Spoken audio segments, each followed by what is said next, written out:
历史博物馆是代表整个华人的地区，在一个没有空闲的时代，历史博物馆就代表现代艺术馆、现代美术馆、现代社交馆、现代的民众活动的艺术馆。历史博物馆给我们台湾贡献一个往日的历史给现代的历史的写照，台湾人民的艺术的创造也是从这里开始。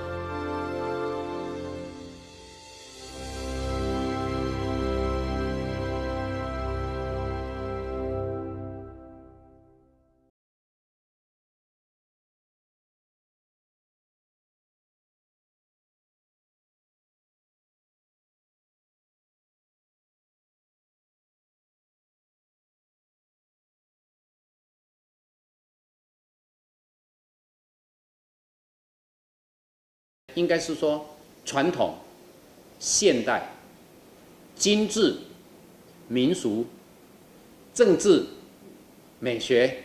通通包括在里面，还包括科学，所以应该是说无所不包了。好，那过去这30年的定位，我认为说就是台湾这个中华民国台湾文化、艺术、历史的橱窗。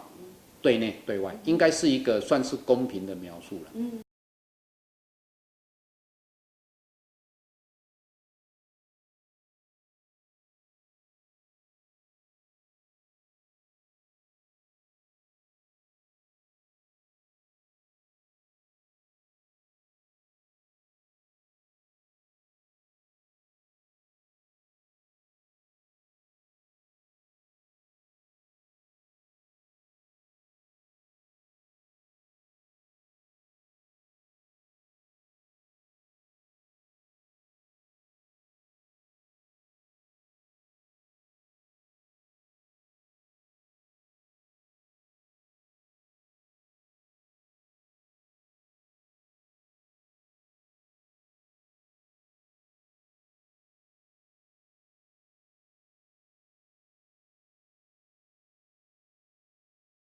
我们怎么样去反映这片土地上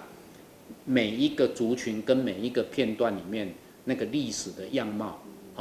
那也没有偏颇的史观或者狭窄的史观，而是把那个问题性跟各种不同的各种不同这个历史的面貌呈现出来。所以3楼的常设展变得非常重要。那所以未来历史博物馆要把它原先有的特色持续的深化，但是再加上要跟我们土地连结，这个工程要做下来。